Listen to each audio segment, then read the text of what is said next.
Hello, my friends. Welcome to my laundry room.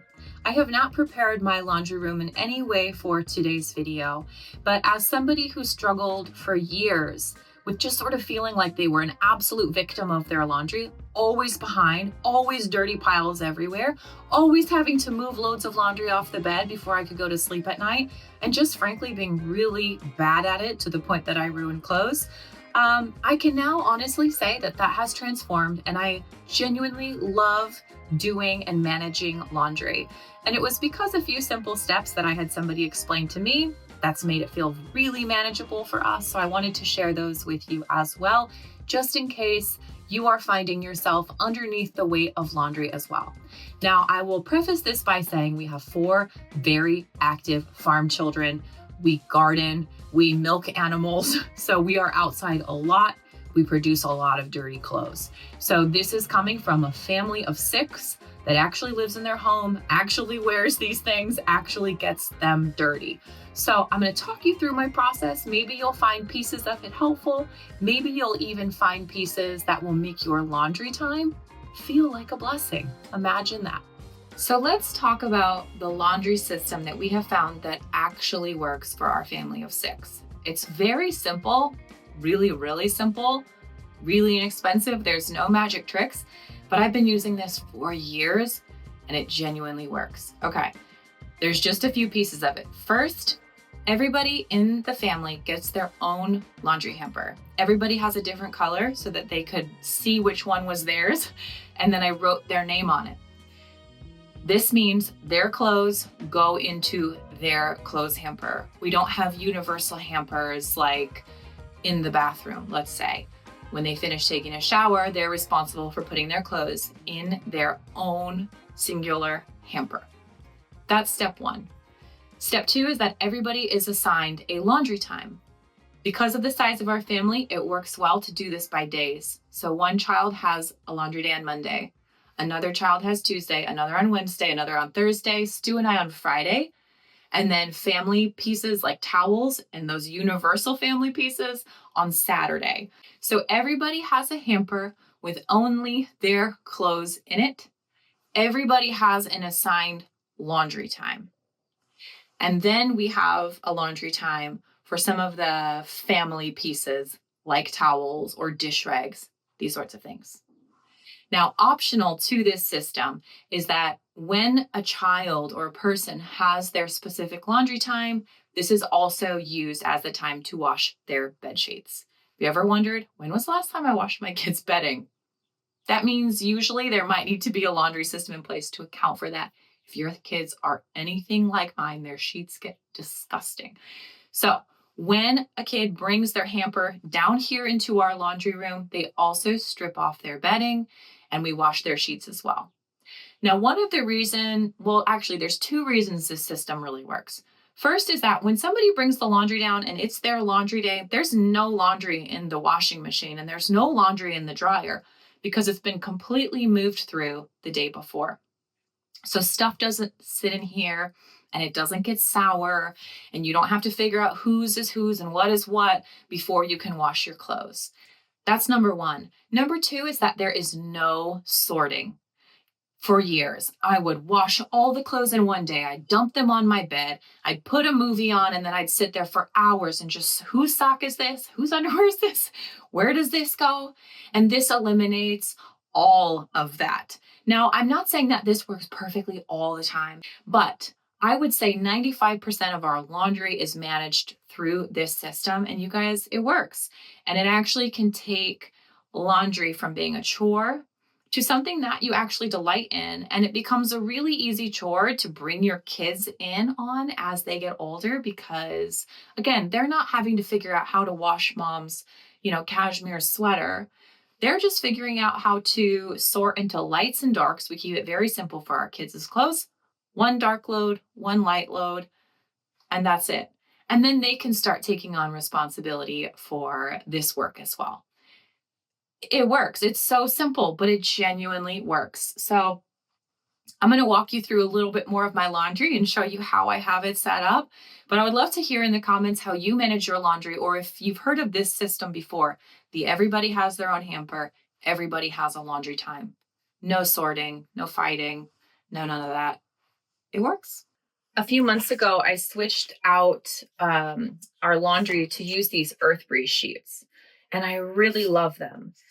They come in fragrance-free and fresh scent, so depending on how you like to do that. But what I love about them is that it makes it really easy for the kids to do their own laundry. You just have these perfect little soap sheets, and they just know they can put one in the washer and they work so good. They actually get out stains, they get out smells. Highly, highly effective.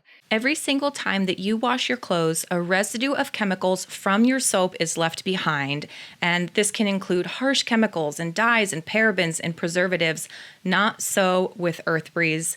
It is such a simple switch to these sheets. And if you want a gentler clean right now, you can get 40% off with your auto shipment at earthbreeze.com/Elliot.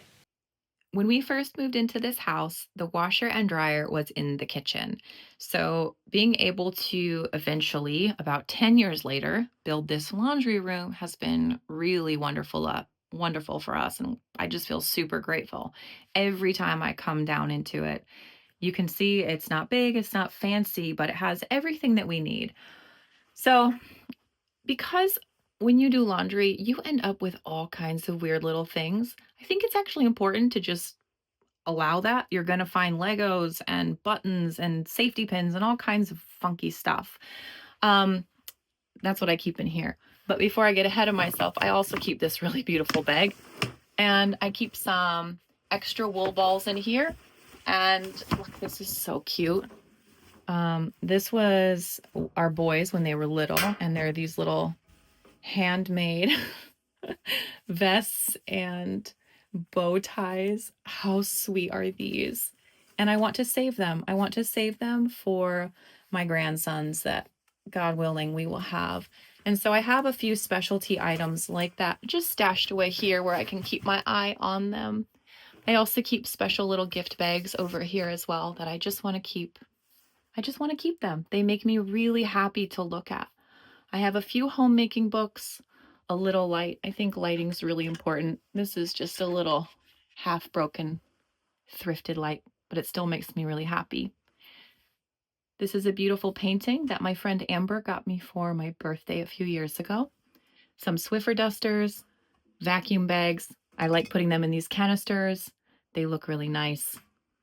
The gatherer. Okay, so this is a panettone, which is an Italian Christmas bread. And they often come in these really beautiful boxes. Dolce & Gabbana designs these. And I was given it as a gift. Hang on, I gotta open this. Okay. Now, this is life. This is real life, okay? I might have organized laundry days, but this is the kind of stuff you're naturally going to end up with when you do laundry. Dry erase markers, random curtain rods, okay, a light bulb. And I don't fight it. When I find funky stuff, I put it in here, and then eventually it either finds a home or every few years I come and I just throw it away. But more often than not, we just come find what we need and then we put it back, little double-sided tape. So, you know, instead of having all that loose stuff lying around, I just give it a home. I give it a beautiful home in my little tin there. Now, this guy is one of the ways that we keep laundry really sexy. This is a steam iron Rowenta. I cannot recommend it enough. I love it, love it, love it. It just hoses things with steam. And so I use it for all of my linens and clothes, tablecloths, cloth napkins, that kind of thing. That deserves its place on the shelf. Okay, so let me show you a little bit more on the setup here. I also keep a hamper on my dryer. This is my ironing basket. And so I let things accumulate in here for usually about 2 weeks, and then I'll come around, bring down my iron, and iron them all. I do use cloth napkins. I do use tablecloths. I do wear shirts that need to be ironed. And so having a spot for all of that ironing stuff to go, I'm not going to pull my iron down every single day. having a spot for it to go keeps the laundry room organized. So we have a little bin for knickknack things that we find. We have a basket for our ironing, even if we're not going to be doing it every single day.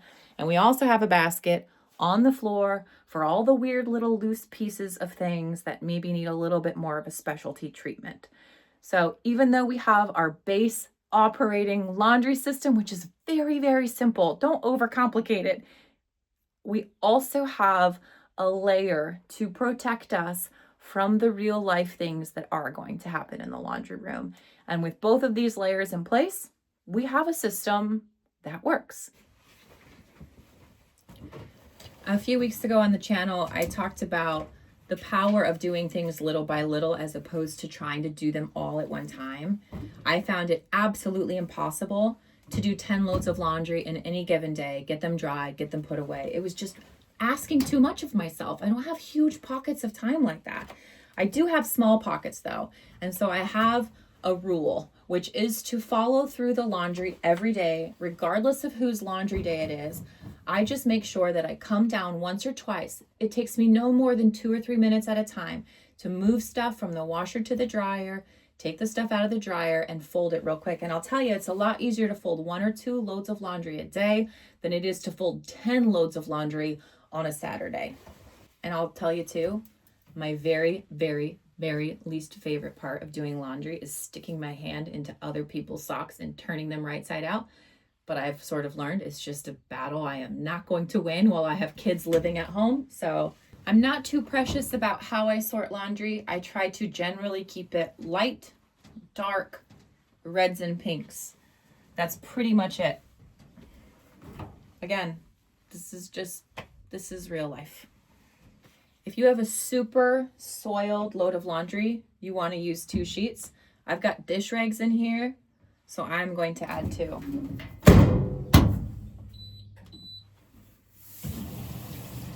Ta-da! The laundry room is a very utilitarian space, and you can see that I have added some sort of non-utilitarian pieces to mine. This is where I keep my collection of pitchers and vases. I put up some art. I also have my collection of aprons as well. This is kind of one of those spots where we could really overlook beauty, but there are even ways that you can put beauty into something utilitarian like your laundry room, like putting your vacuum bags into a beautiful canister or putting your buttons and weird little laundry shrapnel into a tin.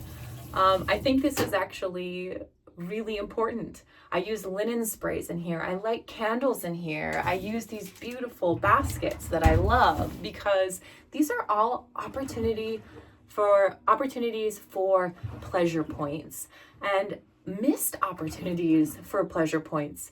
If you're going to be in here for 10 minutes doing your ironing, I do have an ironing board, put on some beautiful music that you really enjoy listening to. Sorry for the noise, that's my washing machine. Or light a candle, or listen to a good audiobook, or spray your tablecloths with a beautiful linen spray. Do something like that that brings you pleasure in this otherwise utilitarian space. None of my laundry baskets match, and you know, by modern standards, this is just a teeny tiny little room. But for years, after doing laundry in our kitchen, and then for years after that, not having a laundry room and having a washing machine that drained onto the floor and then drained out into the yard. I mean, we have gone through so many terrible laundry room iterations. Every time we had to try to make the best with what we could where we were. And so I love this laundry room and I am so grateful to have it, but we've had hideous laundry rooms as well. And so if you're there right now, I would just encourage you to hang a little curtain, put in a little lamp, put in a candle that you love, find ways to make it beautiful and pleasurable, because just those little simple touches will really make a difference in how you feel doing this chore. Not to overcomplicate it, I think we can keep it really, really simple and actually turn something that is a chore and that is work into a point of blessing in our homes. Oh, and one final piece I want to leave you with before I go, and that's to actually take care of your space. We use our laundry rooms to clean our clothes, but we also need to take the time to clean our laundry room. This doesn't usually need to be done a ton of times, but how often does that lint tray get pulled out and just left on the floor by kids? When was the last time you just wiped off the top of your washing machine? Again, I know this seems maybe small and trivial, but these sort of small things really do affect the energy and the ambiance of a room. And so if your laundry room is in need of a little TLC, these are some wonderful and very, very easy and free ways that you can take care of it. Okay, that's all. That was a lot of words on laundry.